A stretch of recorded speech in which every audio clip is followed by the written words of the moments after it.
Un hombre ha muerto esta mañana en el atraco a la Caja Central Metropolitana. La policía ha conseguido detener 2 de los 3 presuntos atracadores, mientras que un tercer fugitivo ha huido con el botín. Parece ser, según el testimonio de una de las trabajadoras, que podría tratarse de una mujer. La policía sigue buscando a la fugitiva, a la vez que los psicólogos del cuerpo policial están atendiendo a los familiares de la víctima. La crisis que estamos padeciendo en el país está haciendo que proliferen este tipo de atracos.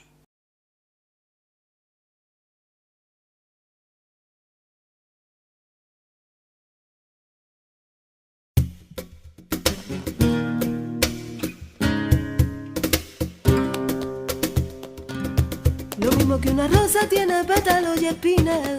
Lo mismo que una rosa tiene pétalos y espinas. Tiene talos y espinas. Tiene talos y espinas. Que pétalos y espinas.